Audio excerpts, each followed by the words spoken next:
Welcome to this peaceful moment.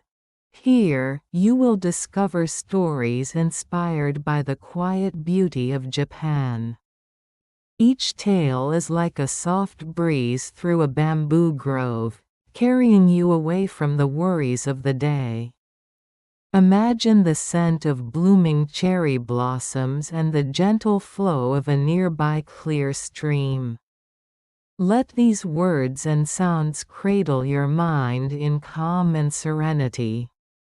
Tonight, permit yourself to drift into a restful sleep. Let us begin this journey together. Crickets beneath the lantern light.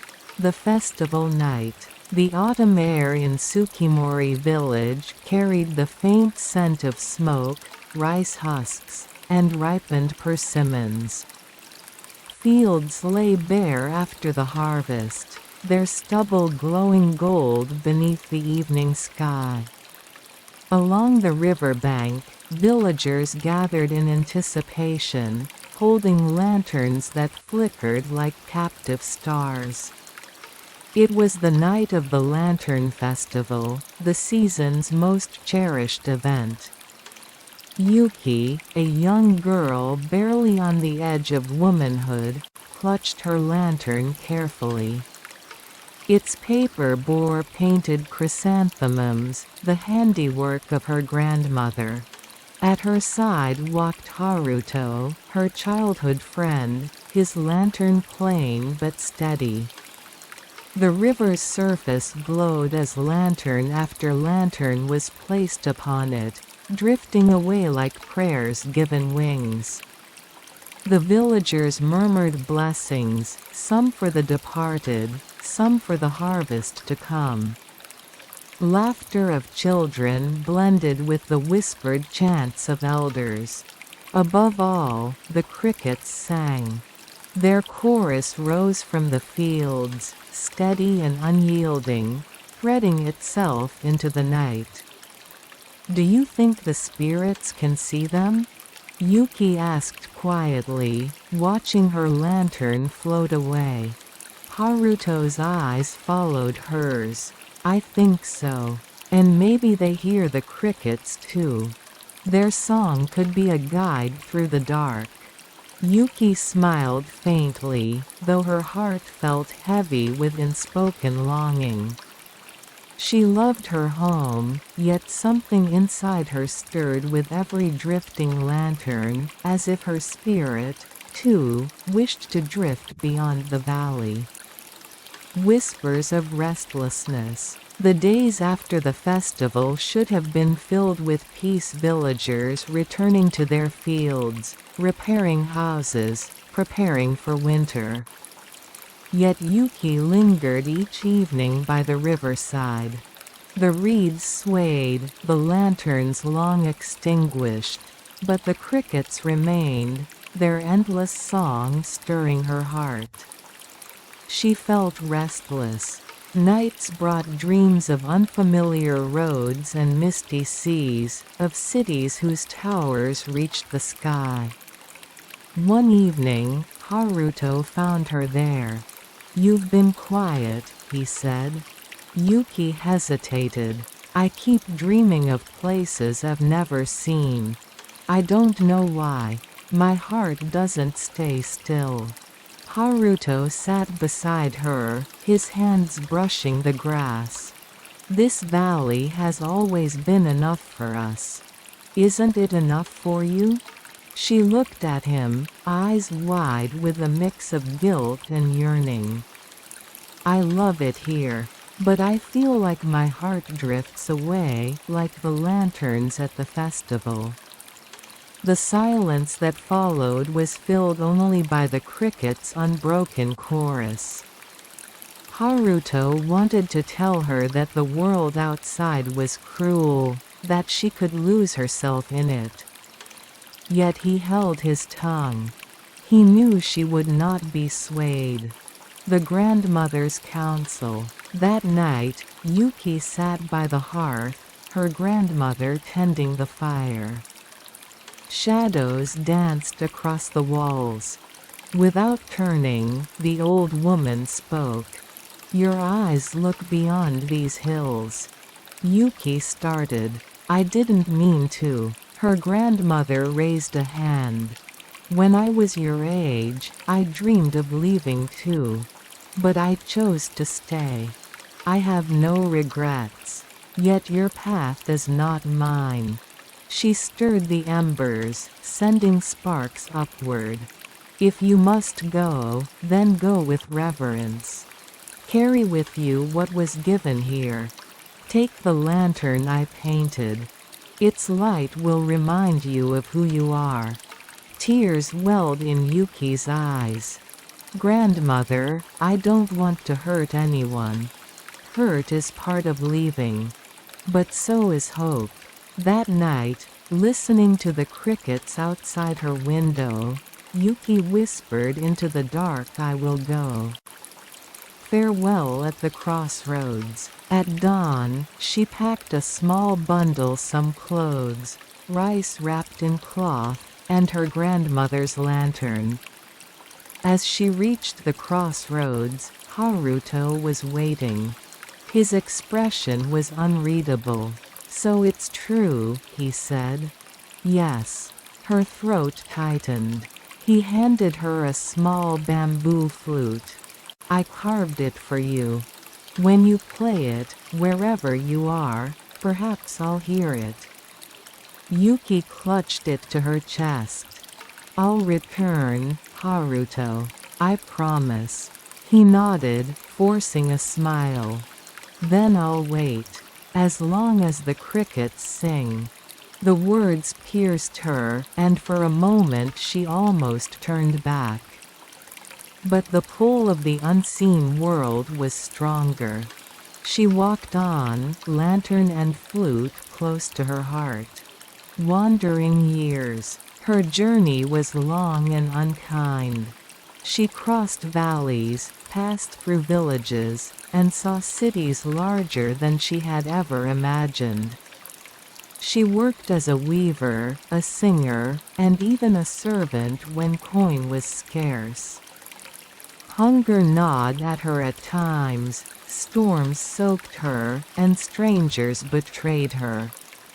Yet there was wonder too, the sea stretching endlessly, mountains sheathed in ice, temples ringing bells at dawn. Each night she lit her grandmother's lantern, its fragile glow pushing back the darkness. Loneliness was her closest companion. Yet sometimes, in the quiet of her room or on the road, she played Haruto's flute. Once, in a bustling city where the noise threatened to drown her spirit, she heard a cricket's chirp from her window. It was so small, so familiar, that she wept. Even in distant lands, the song of home reached her. The pull of home. Years passed. Silver threads wove into her hair, and the weight of wandering settled on her shoulders. One evening, watching her lantern's glow flicker, she realized her heart no longer sought the unknown. It longed for the valley, for the river, for the voices she had left behind. With quiet determination, she began her journey back. Roads had changed, forests grown thick, but the stars still guided her. Return to Tsukimori. The village had changed, yet not entirely. Children stared at the weary traveler approaching the gate. Yuki hesitated, heart pounding. Then Haruto appeared. His hair was streaked with gray, his posture steady but softened by years. When his eyes met hers, silence stretched between them, then broke. "Yuki," he whispered. She held up the lantern, still intact though faded. "I promised I'd return." That evening, villagers once again released lanterns upon the river. Yuki stood beside Haruto, her grandmother's lantern floating gently downstream. Its painted chrysanthemum is still visible after so many years. The crickets sang as they always had. Yuki closed her eyes, hearing in their song the years she had wandered and the home she had found again. Beside her, Haruto's voice was low. "You came back." Yuki smiled through tears. "Yes. At last." The lantern drifted onward, its glow merging with the others. And above the flowing water, the eternal chorus of crickets rose into the night, steady and unbroken, bearing witness to journeys, departures, and returns. The hidden stream in the garden. The whisper of the garden. At the edge of a forgotten village, where the air carried the fragrance of pine and plum blossoms, there lay an old garden. Its gates, weathered by countless seasons, creaked with every breeze, and its stone lanterns leaned gently under layers of moss. Few villagers visited anymore, for they said the place belonged to the past, a remnant of noble families long gone.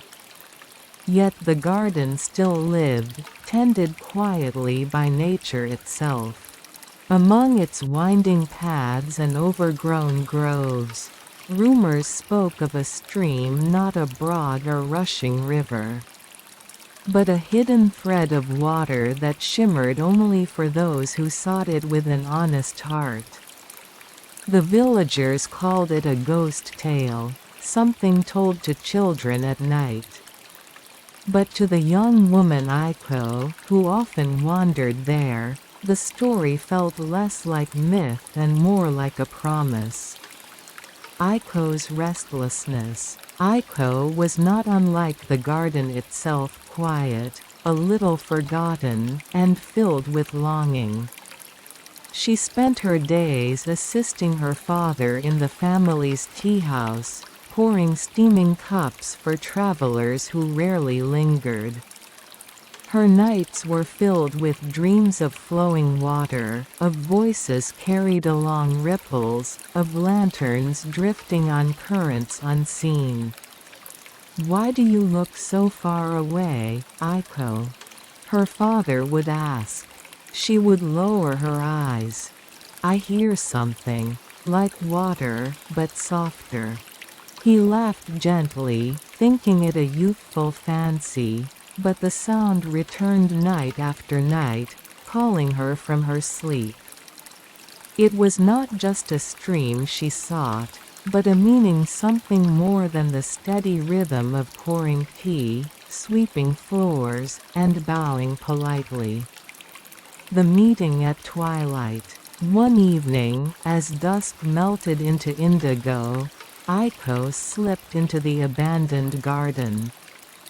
Crickets whispered from the grass, and the air glowed with the last blush of the sun. She wandered deeper than usual, brushing past tall grasses that leaned across the path. There, near an old camphor tree, she saw him. A boy about her age, seated on a flat stone, his hands dipped in the soil as though searching for something buried. His hair was untamed, his robe patched but clean. He looked up when she approached, his eyes reflecting a strange clarity, like water itself. "You hear it too, don't you?" he said without introduction. Aiko froze. "Hear what?" "The stream." His voice was soft, but firm, like roots gripping the earth. "It flows beneath this garden. I've been following it." She wanted to ask who he was, but her heart beat too quickly. Instead, she whispered, "Show me." Beneath the stones. He led her across winding paths, through arches half hidden by ivy, until they reached a cluster of flat stones arranged in a circle. From beneath them came a faint sound like threads of glass trembling. The boy knelt and pressed his ear to the ground. Aiko followed, and there it was, the sound she had dreamt of. Water, flowing beneath the earth, is secret and persistent. Her breath caught. It's real. He smiled faintly. Everything the village forgets becomes hidden here.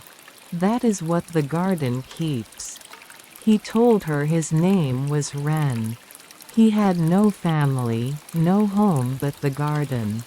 He had wandered in years ago and never left. The villagers whispered about a strange boy who lingered where he shouldn't, but Ren seemed less like an intruder and more like a guardian. Nights by the stream. From that night, Aiko returned often. She brought rice balls wrapped in leaves, which Ren accepted with quiet gratitude. In return, he showed her the secrets of the garden, the pond where lilies bloomed even in autumn. The stones carved with forgotten poems, the trees whose bark carried patterns like waves. And always, there was the hidden stream. Sometimes it murmured gently, sometimes it pulsed with urgency. They could not see it, but its voice wrapped around them like silk. "Do you think it will ever rise to the surface?" Aiko asked one night. Ren looked toward the darkening sky.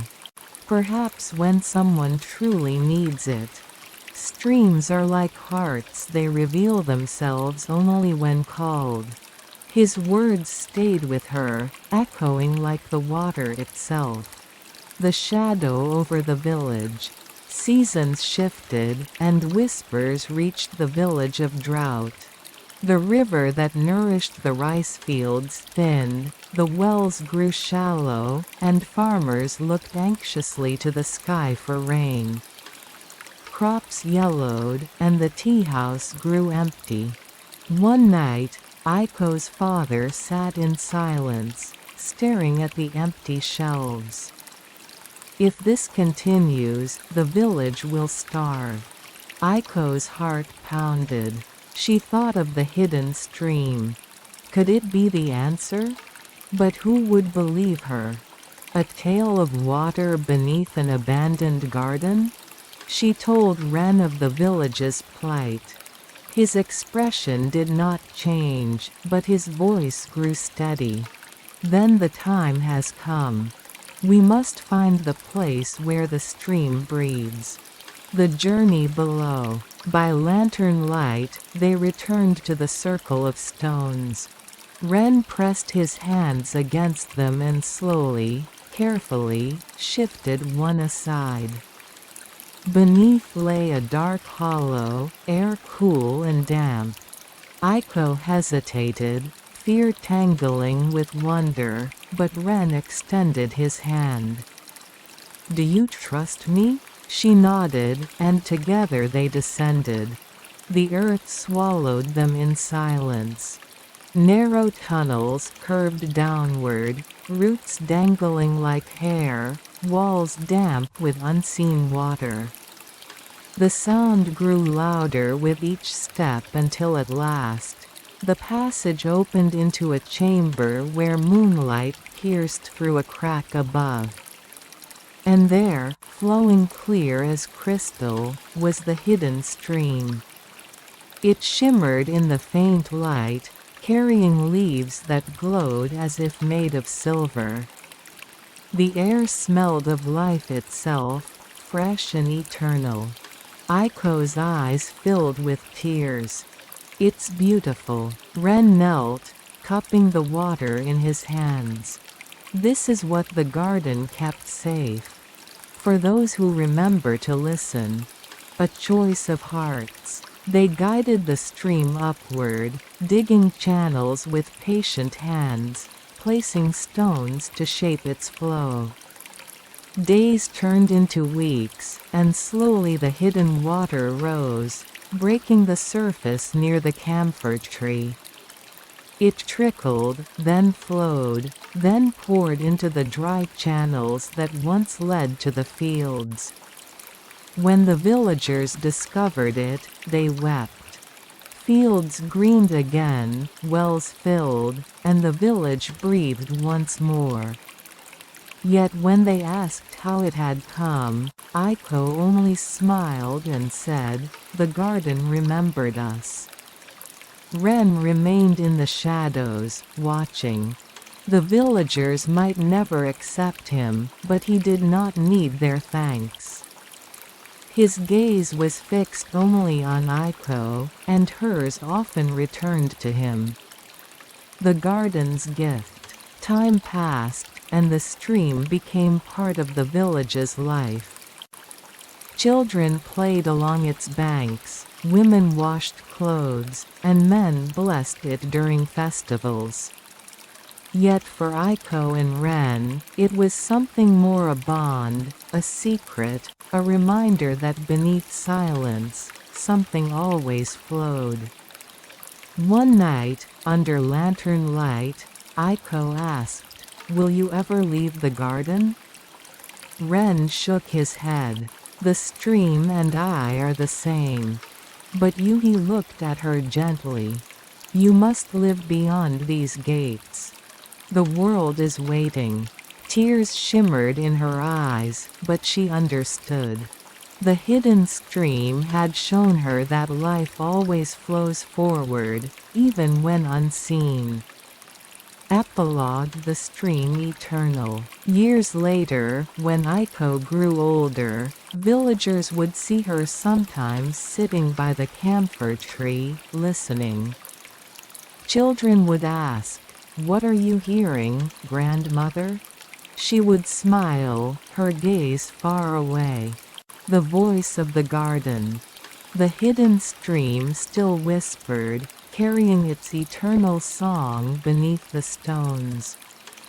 A reminder of a night when two young souls uncovered what others had forgotten, that even in silence, even in shadow, life is always flowing, waiting to be heard.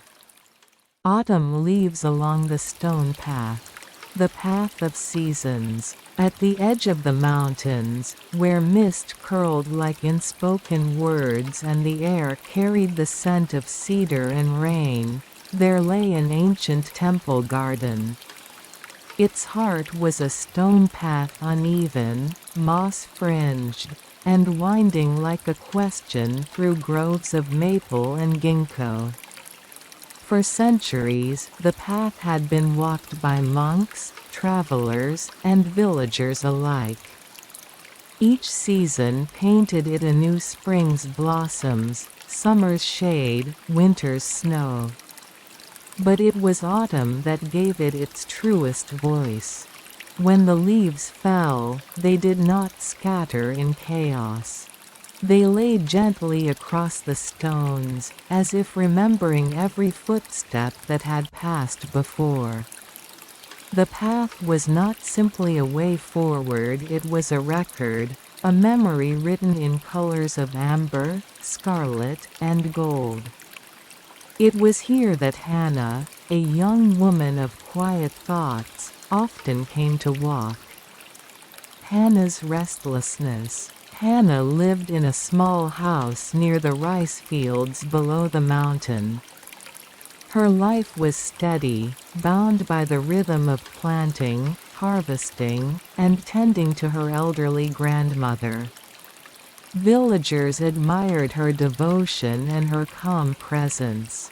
But Hannah felt something inside her stir whenever the wind carried the sound of temple bells down into the valley. She had grown up listening to stories of monks who meditated beneath waterfalls, of wanderers who sought wisdom along hidden trails, of spirits who whispered in the rustling leaves. Her grandmother often told her, Child, the world is not only what you see. Every stone, every leaf remembers. If you listen long enough, you will hear them speak. And so Hannah listened. Yet what she heard was not enough. She longed to find what lay beyond the daily tasks, beyond the valley, beyond even herself. The encounter on the path. One afternoon, as autumn spread its fire across the mountains, Hannah climbed toward the temple. The stone path was thick with fallen leaves, crunching softly beneath her steps. She paused often to gaze at the way sunlight pierced the canopy, scattering golden light like shards of glass. As she rounded a bend, she noticed someone kneeling on the path ahead. A young man, dressed not in robes but in travel-worn garments, was carefully picking up fallen leaves, studying each before placing them aside. Curious, Hannah approached. "Why are you gathering them?" The stranger looked up. His eyes were clear, though shadows of weariness lingered there. "Because each leaf carries a story." Look, he held one up, its veins intricate as a river's map. This one fell from the highest branch. It has seen the widest sky. This one from near the ground, it has watched insects climb, rain fall, footsteps pass. To leave them scattered would be to lose their voices. Hannah smiled faintly. Most would call that foolish. He returned her smile. Most do not listen. A shared silence. His name was Cato, a wanderer who had traveled through villages and forests, searching though he never said quite what he sought. For reasons she could not explain, Hannah walked with him that day. Together, they followed the path as leaves swirled around them, their footsteps sinking into the quiet of the mountain. They spoke little, but the silence between them was not empty. When they paused, Hannah found herself watching the way Cato touched the stones, or how he tilted his head to hear the rustle of branches. He seemed less like a traveler passing through and more like someone listening for a hidden rhythm beneath the world. At the temple gates, they parted. Yet as Hannah descended toward the valley, her heart felt strangely lighter, as though something inside her had begun to move. The village in decline. Weeks passed. The harvest was poor that year, the rains had been late, and rice stalks bent thin and weak. Villagers worried, whispering about hard winters ahead. Hannah worked tirelessly, but each night she found her thoughts wandering to the stone path. One evening, as the sun bled into crimson over the mountains, she found Cato again, waiting where the path curved near the camphor tree. He greeted her with quiet warmth, as though he had known she would return. "The village suffers," she told him, her voice heavy. "And I cannot do more than work. It feels like I am trapped between duty and longing." Cato looked at the falling leaves. When a leaf falls, it does not cling to its branch, nor does it rush to the ground. It lets the wind carry it. Perhaps your path, too, will carry you where you must be. The hidden shrine. One night, Cato led her deeper into the forest, beyond where most villagers dared go. The moonlight spilled silver across the stones, and the air was filled with the scent of damp earth and pine. There, Hidden behind a curtain of vines, stood an old shrine. Its wood was darkened by time, its roof sagging, but its presence was undeniable. Candles, though long extinguished, still bore traces of wax, as if waiting for hands to relight them. Kato bowed before it. "This is where the leaves gather," he said. "When they fall, the wind carries them here. It is said the shrine listens, and from the voices of leaves, it remembers all who walked the path." Hannah knelt beside him, her fingers brushing across the worn stones. A strange warmth filled her chest, as if something unseen had acknowledged her presence. The test of winter. Winter came swiftly, snow blanketing the valley. Food grew scarce, and Hannah's grandmother fell ill. Hannah spent sleepless nights tending to her, fear pressing heavily on her heart. One night, exhausted, she climbed again toward the stone path. Snow muffled her steps, the world silent except for the crunch beneath her sandals. When she reached the camphor tree, she found Kato waiting, as though the season had not touched him. "Why are you always here?" she whispered. He looked toward the path, then back to her. "Because I am searching for where I belong. And perhaps because I was waiting for you." The promise of spring. Her grandmother recovered slowly with the first thaw of spring, and the village breathed easier. Yet Hannah's heart remained restless. She longed for more walks along the path, more quiet conversations with Kato. One evening, under the blooming cherry trees, Kato said, "When the next autumn comes, I must leave.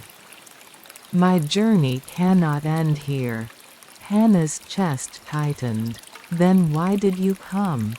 "To remind you that the path is more than stones beneath your feet. It is choices, it is voices, it is the leaves that fall and rise again." The final autumn. The year turned, and autumn returned in flames of scarlet and gold. The path was once more a river of leaves, whispering beneath every step.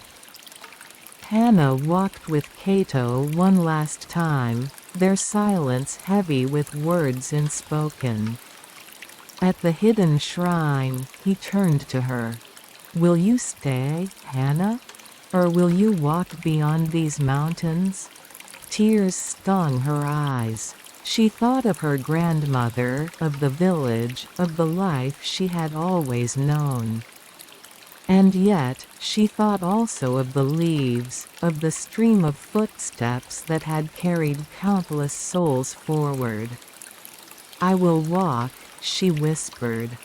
Kato's eyes softened, like the last light of day. "Then the path will never forget you." Epilogue: The Eternal Path. Years later, villagers told of Hannah, who once left the valley with a traveler. Some said she followed him into distant lands, others believed she became a pilgrim, walking paths no one else dared. The truth was unknown. But every autumn, along the stone path, leaves gathered more thickly than anywhere else, their colors brighter, their voices louder. Some swore they could hear footsteps there, soft, steady, and filled with promise. The garden, the shrine, the stones they remembered. For the path, after all, was eternal. The sparrow's shadow in the bamboo. Prologue: The Whispering Grove. In the mountains of an old province, where morning mist clung to the earth as if reluctant to leave, there lay a bamboo grove. Its stalks rose tall and straight, their emerald leaves whispering secrets to the wind. The grove was known among villagers as a place where time walked more slowly, where every shadow seemed to carry a story.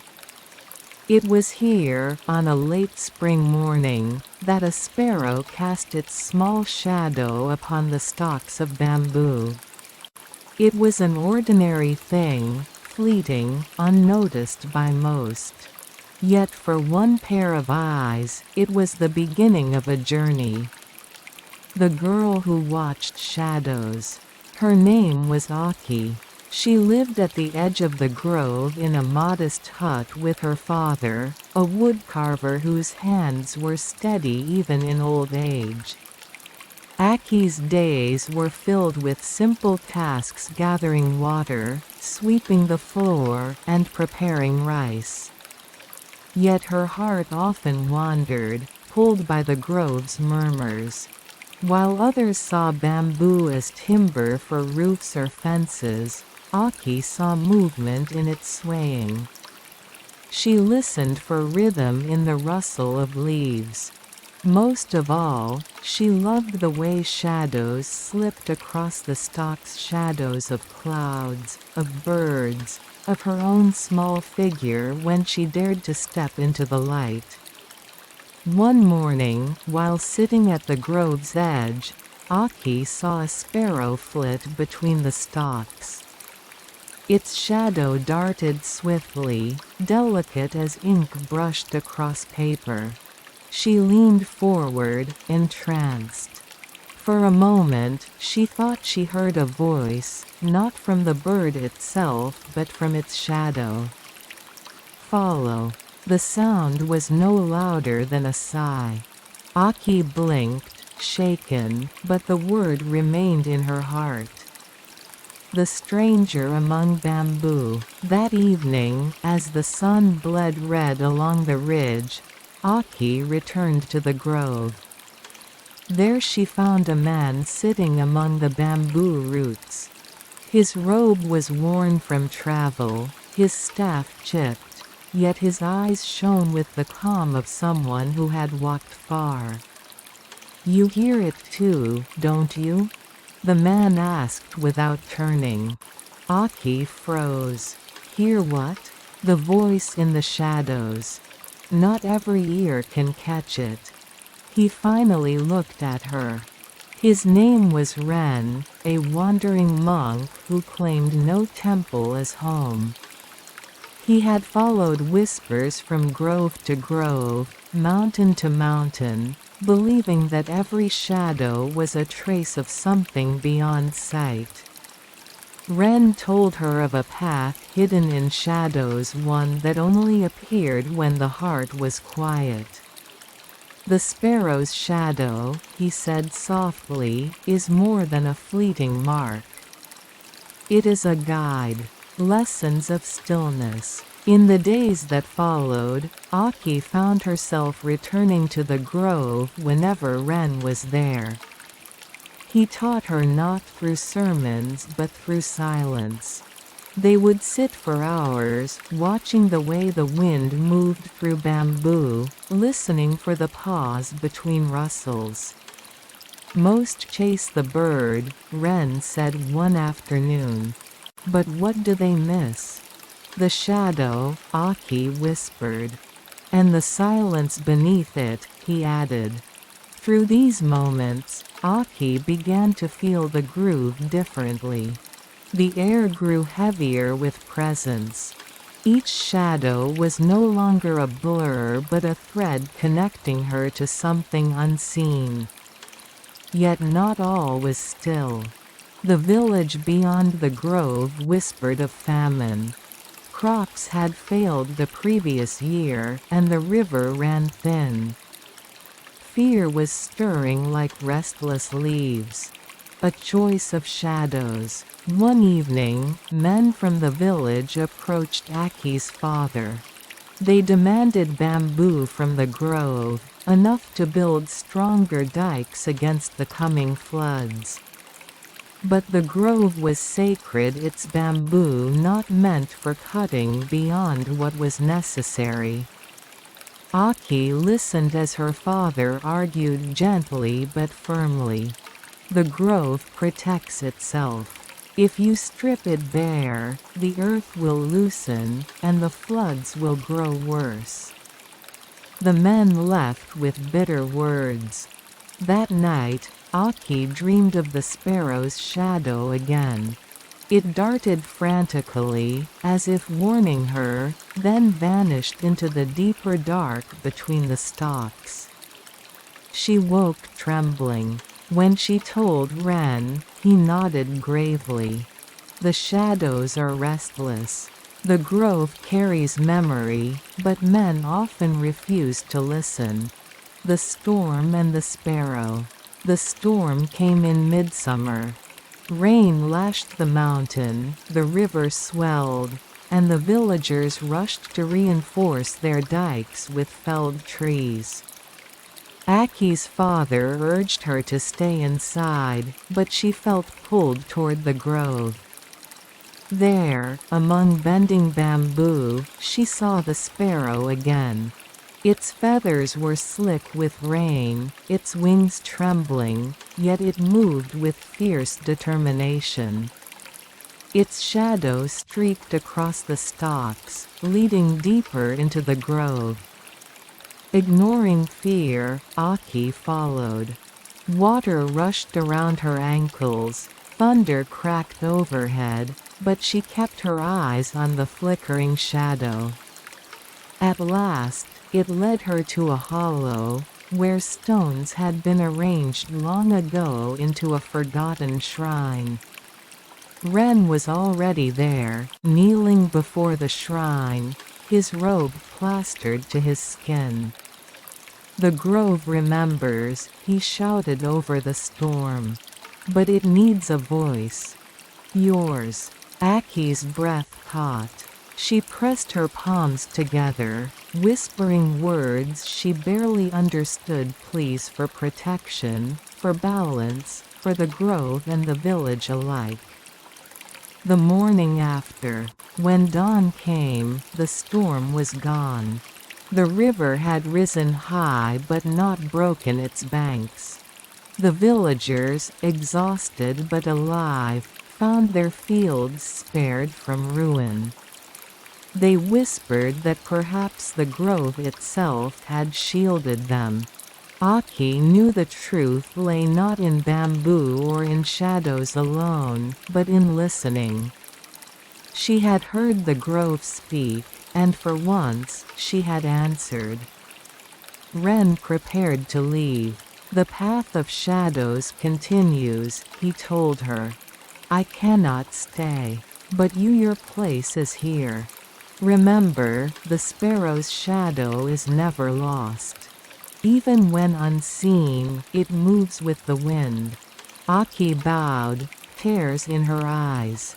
Epilogue: shadows that remain. Seasons turned. The grove endured frost, blossoms, cicadas, and falling leaves. Aki grew older, her father passed, but still she walked the stone path beneath the bamboo. Sometimes she thought she saw Ren's figure among the stalks. Sometimes she only saw the brief dart of a sparrow's shadow. She taught the village children to pause, to listen not just to the rustle of leaves but to the silence beneath. And in that silence, some swore they too heard whispers. The grove remained whole, its shadows stretching and shifting, carrying stories of those who dared to follow them. And when the sun was low, and a sparrow darted between stalks, its shadow would linger longer than expected, as if nodding to the girl who once listened. The girl who had become the voice of the bamboo's silence. The moon watching the quiet village. Prologue: a village beneath the moon. In a secluded valley, Cradled by low mountains and veiled by morning mist, there lay a quiet village. Its houses were small, their roofs heavy with moss, their gardens filled with persimmon trees and chrysanthemums. A stream wound gently past the fields, reflecting the silver of the night sky. Above it all, the moon watched.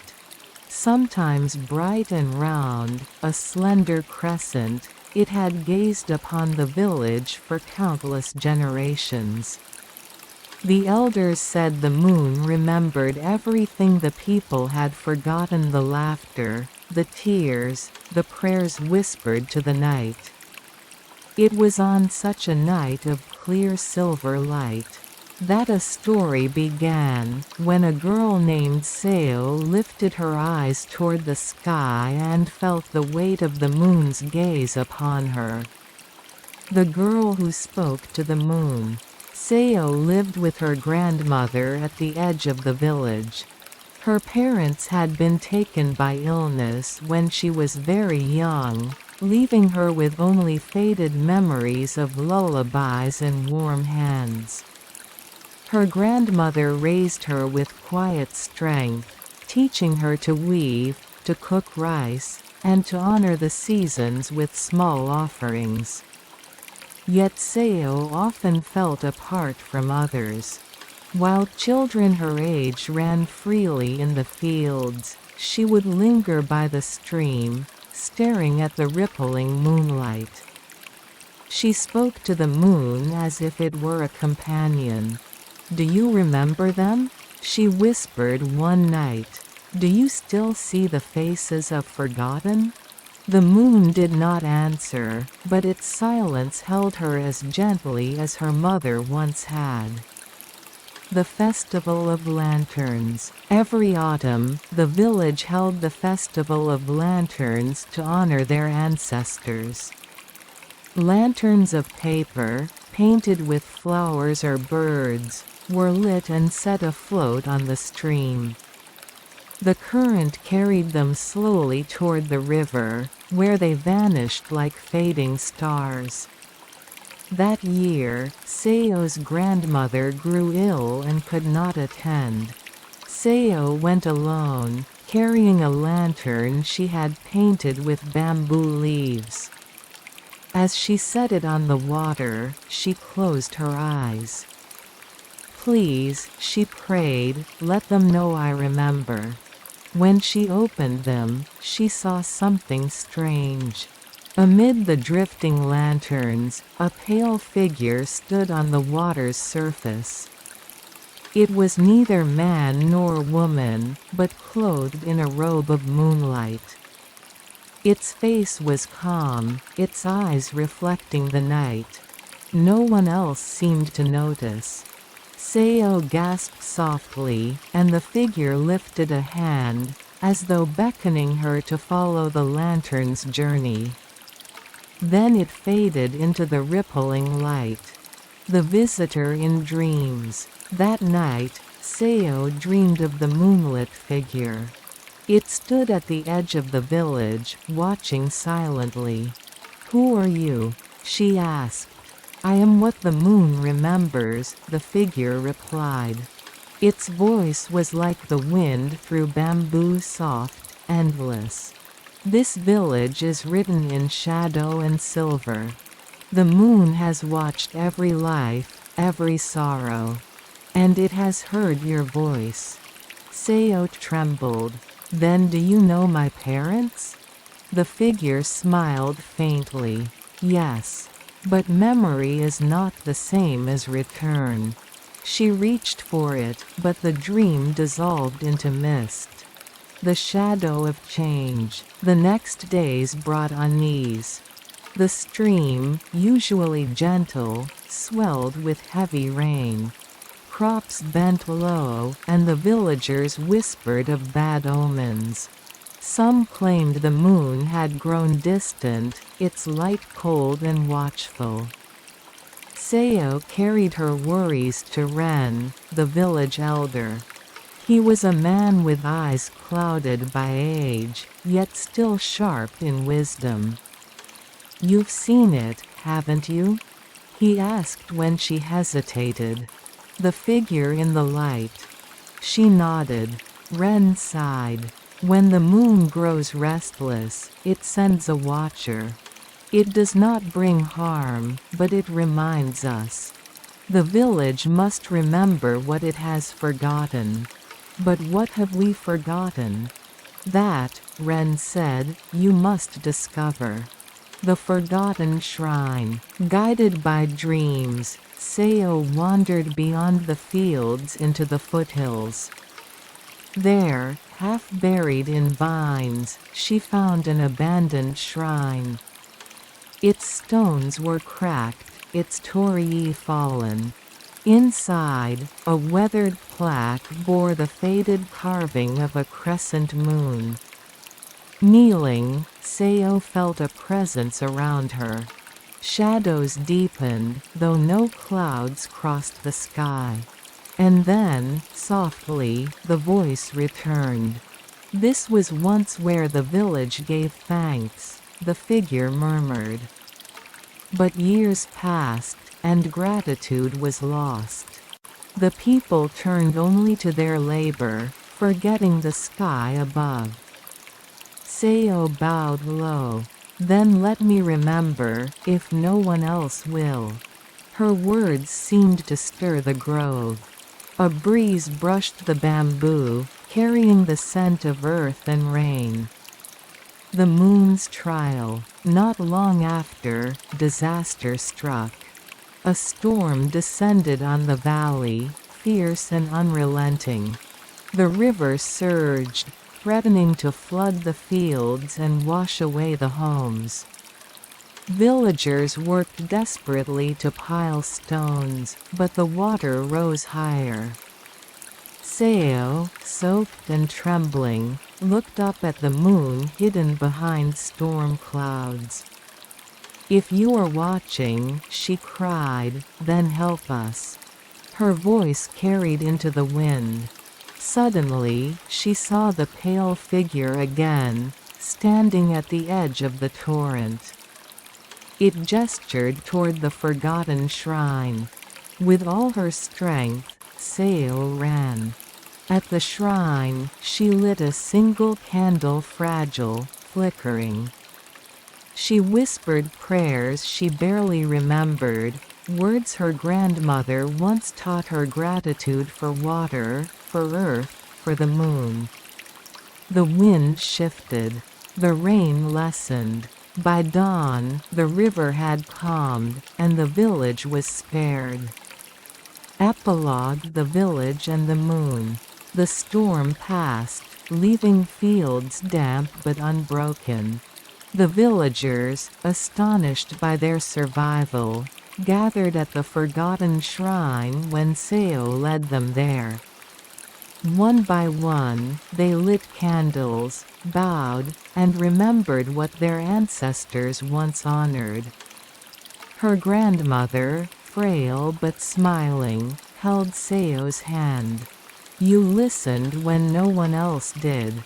That night, as lanterns once again drifted along the stream, Seo saw the pale figure only once more. "You have returned memory to the village," it said. "Now the moon may watch in peace." It faded into the silver sky, leaving only light. Seo lifted her face to the moon, no longer lonely but embraced by its gaze. And in that quiet village, beneath the eternal watch of the heavens, life moved on each night, blessed by the moon that never forgot. The bamboo whispers in the wind. Prologue: The voice of the grove. There was a bamboo grove at the edge of a quiet village, where the stalks stood tall and slender, their leaves trembling at the faintest breath of wind.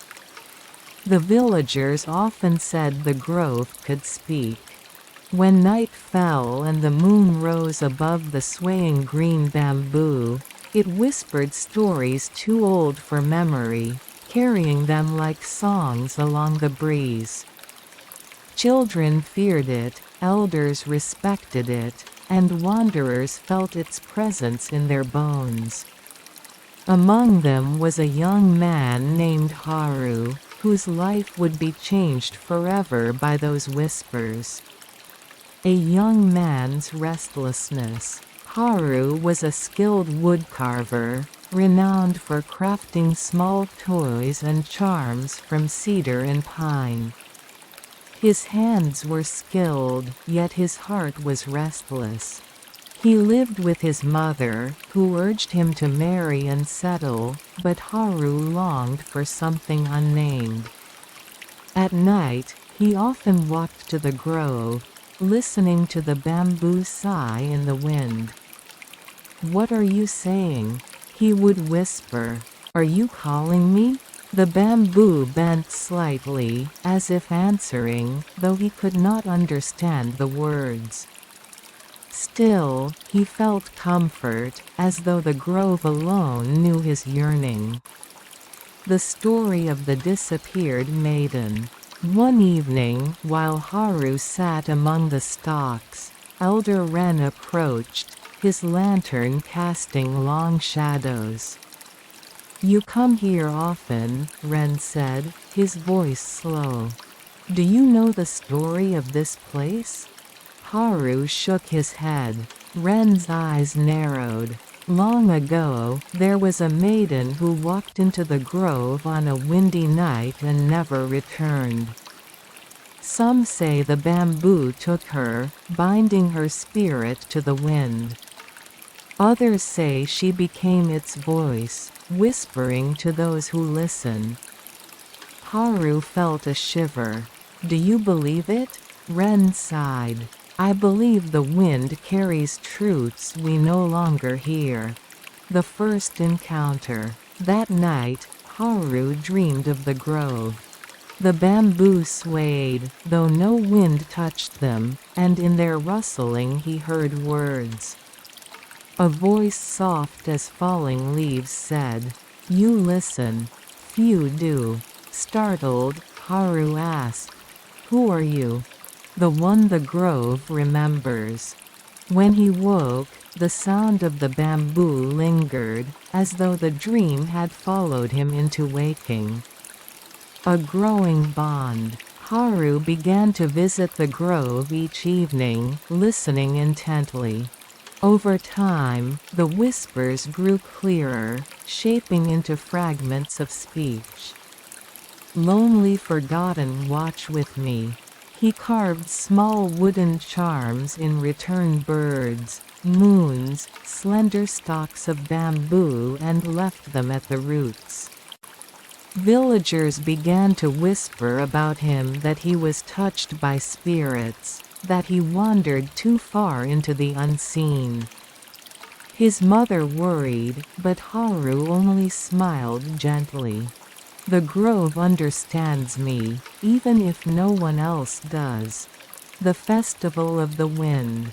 Each summer, the village celebrated the Festival of the Wind. Lanterns were hung from houses, kites flown above the fields, and prayers tied to bamboo poles, their paper strips fluttering like wings. That year, Haru brought his own prayer to the grove. On it, he wrote, "If you are real, show me your face." That night, as the lanterns glowed and drums echoed, Haru slipped away to the grove. The wind rose suddenly, bending the bamboo in waves. And then, within the shadows, he saw her. A maiden in white, her hair black as midnight, her eyes reflecting sorrow and starlight. "You called," she whispered, her voice like the grove itself. Haru fell to his knees. "Who are you?" "I was once a daughter of this village. Now, I am its forgotten voice." The Maiden's Story. In the nights that followed, the spirit who called herself Aiko appeared often. She told Haru her story. Long ago, she had loved a man from the village, but their families forbade it. On the night of the Festival of the Wind, she entered the grove to pray. The wind rose, carrying her away, not her body, but her soul. Since then, she lingered, neither alive nor gone, her voice bound to the bamboo. "Do you regret it?" Haru asked one night. Her eyes softened. "I regret nothing but being forgotten." A choice of paths. Haru's bond with Aiko deepened. She guided him in dreams, teaching him songs once sung by the villagers, stories once told by firelight. He carved them into his work, filling his shop with bamboo patterns and moonlit figures. But whispers spread. The villagers feared he had fallen under a curse. His mother pleaded, "You must choose, Haru. Stay with the living, or vanish into the wind." Torn, Haru returned to the grove. Aiko stood waiting, her figure wavering like smoke. "You are of the living," she said. "To follow me is to lose all else. And if I stay? Then you must carry my voice, so I am not lost again." The Storm and the Promise. One autumn night, a great storm swept through the valley. Winds tore roofs, rain flooded fields, and the bamboo grove thrashed like waves of the sea. Haru rushed into the storm, calling for Aiko. "Do not," she cried, appearing within the chaos. "The wind that gave me form will take you too." But Haru clung to the bamboo, shouting above the roar, "Then take me, if it means you are never alone." Lightning split the sky. For a moment, the grove fell silent, the storm breaking around it. And in that silence, Aiko pressed her hand to his chest. "No," she whispered. "Live.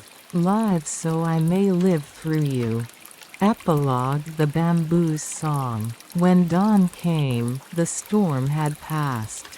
The grove stood battered but unbroken. Haru returned, weary yet alive. Aiko was gone. But her voice remained. In the wind that rustled the bamboo, Haru could hear her laugh, her sigh, her song. He carved her likeness into wood, placed it at the shrine, and taught the villagers the stories she had told him. Over time, the village came to honor the grove once more. During the Festival of the Wind, they tied prayers to the stalks, whispering thanks to the unseen. And Haru, though he never married, was no longer lonely. For each night, when the wind stirred, the bamboo whispered in a voice only he fully knew, "I am here. I will never be forgotten."